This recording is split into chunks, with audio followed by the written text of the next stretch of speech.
It was an ordinary day in the field, and Elisha, son of Shaphat, was busy plowing the land with 12 yoke of oxen.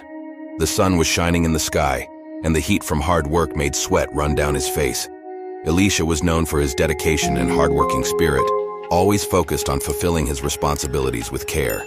He had no idea that that day would be the beginning of a profound transformation in his life. As he worked, Elisha noticed a figure approaching in the distance. As the person approached, he recognized it was the prophet Elijah, a man known for his powerful works and closeness to God. Elijah, without saying a word, approached Elisha and threw his cloak over him. This act, although simple, carried a profound meaning. It was an invitation for Elisha to leave his ordinary life and follow a divine calling. Elisha felt the weight and seriousness of the gesture. He knew that this mantle represented not only an opportunity, but a responsibility to serve God and the people of Israel as a prophet. Without hesitation, Elisha abandoned the oxen and ran after Elijah. He asked Elijah for permission to return and say goodbye to his parents, wanting to honor his family before starting this new journey. Elijah allowed Elisha to do this, and Elisha returned home, where he made a decision that symbolized his complete dedication to his new calling. He sacrificed the teams of oxen he was working with and used the farming equipment as firewood to cook the meat. Elisha held a banquet for his people, marking the end of his old life and the beginning of a new era of service to the Lord. After saying goodbye to his family and carrying out this symbolic act, Elisha left with Elijah, determined to learn everything he could from the prophet. He was ready to face the challenges and responsibilities that lay ahead, knowing that God was on his side and that his life now had a greater purpose. And so began the incredible journey of Elisha, the prophet called to continue the work of Elijah and be an instrument of divine power in Israel. Elisha began to follow Elijah, absorbing each teaching and closely observing the acts of the great prophet. Elijah became a mentor to Elisha, guiding him in God's ways and showing him the importance of faith and obedience. The relationship between the two was one of deep admiration and respect, and Elisha felt privileged to be at the side of someone so close to the Lord. Elijah's time on earth was coming to an end, and they both knew it. On a special day, Elijah told Elisha that God had sent him to Bethel. Elisha, determined not to leave his mentor alone, replied, "As the Lord lives and as your soul lives, I will not leave you." They continued together to Jericho and then to the Jordan River. There Elijah performed a miracle. He struck the waters with his cloak and they opened, allowing them both to cross on dry land. After crossing, Elijah asked Elisha what he wanted before he was taken away. Elisha, with a heart full of faith and hope, asked for a double portion of Elijah's spirit. Elijah replied that if Elisha saw him being taken, his wish would be granted. As they walked and talked, a fiery chariot drawn by fiery horses separated the two, and Elijah was taken to heaven in a whirlwind. Elisha, seeing his mentor leave, tore his clothes in sadness, but he knew that his journey was just beginning. He picked up Elijah's fallen cloak and returned to the Jordan River. In an act of faith, Elisha struck the waters with his cloak, exclaiming, "Where is the Lord, the God of Elijah?" Immediately the waters parted and he crossed back. This was the first of many miracles he would perform, confirming that Elijah's spirit now rested upon him. Elisha's fame as a prophet began to spread. In Jericho, the inhabitants faced a serious problem. The city's water was unhealthy and caused disease. Elisha asked for a new dish with salt and went to the water fountain. He threw the salt into the water and declared, "Thus says the Lord, I have made this water healthy. Neither death nor barrenness will come from it." The water was purified and the city was saved. Another remarkable miracle occurred when a desperate widow sought out Elisha. Her husband, who feared the Lord, had died, and creditors were threatening to take her 2 children as slaves. Elisha asked what she had at home, and she replied that she just had some olive oil. He instructed her to borrow vessels from her neighbors and fill all the vessels with the oil she had. Miraculously, the oil continued to flow until all the vessels were full. Elisha told him to sell the oil, pay his debts, and live off what was left.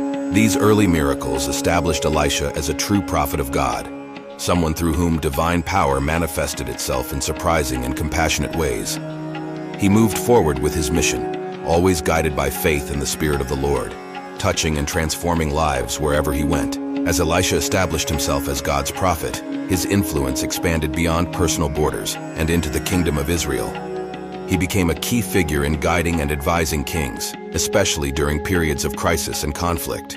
King Joram of Israel, son of Ahab, often found himself in difficulties due to threats and invasions from enemies, especially the Moabites. When Joram, seeking a divine answer, heard of Elisha, he immediately turned to the prophet for guidance. Elisha, despite his reluctance to help due to the king's character and the idolatrous situation of the kingdom, relented after a request from King Jehoshaphat of Judah, who was allied with Joram. The prophet Elisha asked a musician to play, and as the music sounded, the hand of the Lord came upon him. Elisha declared that despite the crisis, God would provide water in the desert to satisfy the army and animals. With a prophetic vision, Elisha revealed that the valley would fill with water, and indeed the miracle happened. The valley was filled with water, and the army of Israel was saved from dying of thirst. What happened also had a surprising effect on the Moabites. When they looked at the field, the reflection of the water looked like blood, leading them to think that the Israelites had killed each other. Believing this was an opportunity, the Moabites advanced but were defeated by Israeli forces. On another occasion, Elisha once again demonstrated divine power when he helped solve a serious problem. There was a great famine in the region, and a group of prophets were in need of food.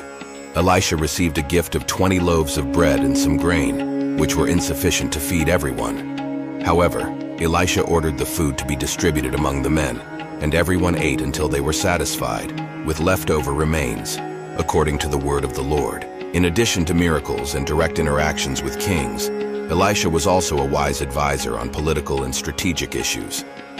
When the city of Samaria was besieged by the Syrians and hunger was ravaging the population, Elisha prophesied that, the next day, there would be an abundance of food. Initially discredited, he revealed God's plan to resolve the crisis. That night, God caused the Syrian army to hear the sounds of horses, leading them to believe that a great alliance was forming against them. Fearful, the Syrian army fled, abandoning its provisions. The next morning, the city was supplied, and Elisha's prophecy was fulfilled, providing immediate relief for the hungry people.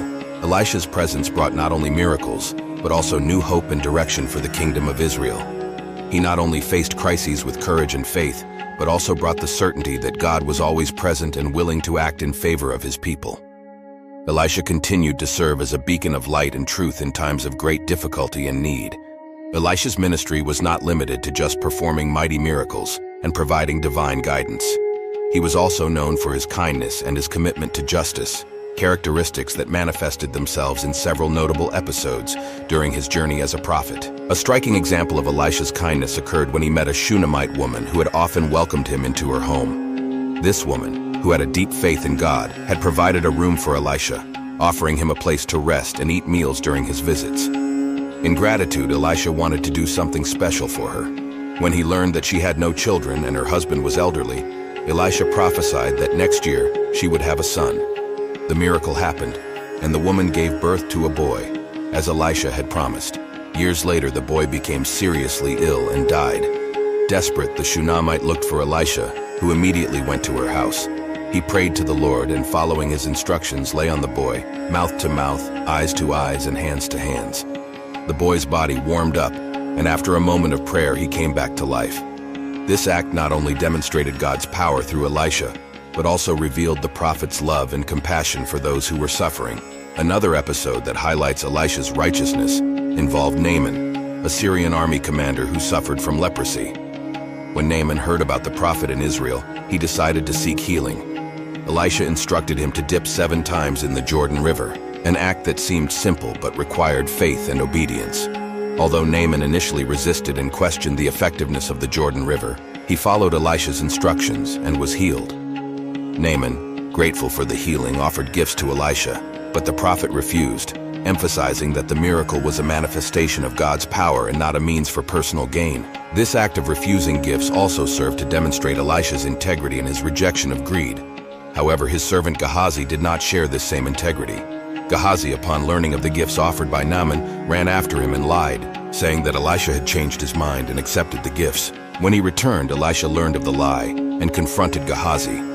As a consequence of his dishonesty and greed, Gehazi was punished with leprosy, a punishment that reflected the seriousness of disrespecting divine justice and ethics. These episodes demonstrate not only Elisha's ability to perform miracles, but also his dedication to justice and kindness. He was committed to serving God with a pure heart, helping those in need and maintaining integrity in his life and ministry. Elisha was not only a powerful prophet, but also an example of how to live a life of true faith and commitment to divine principles. Elisha's legacy continued to impact the people of Israel far beyond their earthly lives. His influence and the miracles he performed served as proof of God's power and mercy. Even after his death, Elisha left a lasting testimony of faith and divine power. Elisha spent the last years of his life performing miracles and offering advice to the people and kings of Israel. When his time came, Elisha died and was buried in a pit. Even though his body was already inert, God still manifested his power in a surprising way, confirming the prophet's legacy. A notable incident occurred when some men were burying a body, and upon seeing a group of Moabite raiders, they decided to hurry to finish the burial. They threw the body into Elisha's grave, not realizing the impact it would have. As soon as the body touched Elisha's bones, an extraordinary miracle happened. The man who had been dead was resurrected. This event not only demonstrated the continuity of God's power through Elisha's bones, but also served as a powerful reminder of the effectiveness of faith and divine presence. In addition to this miracle after his death, Elisha left an indelible mark on the history of Israel. The accounts of his miracles and his life were passed down from generation to generation, solidifying his position as one of Israel's great prophets. Elisha's impact was also felt through his disciples and followers, who continued the work he had begun. His ministry set a standard for future prophets, showing how true faith and obedience to God can lead to extraordinary life-changing results. Elisha was more than just a prophet. He was a symbol of hope and divine power, a figure who showed the people of Israel that God was active and present in their lives, willing to act on their behalf. His legacy is a testimony that even after death, the influence of a life dedicated to God can continue to make a difference and inspire those who come after. Thus, Elisha's story, marked by miracles, justice, and kindness, remains as a beacon of faith and an example of how to live a life of devotion and service to the Lord. He is remembered as one of Israel's greatest prophets, whose life and work continue to resonate through the centuries.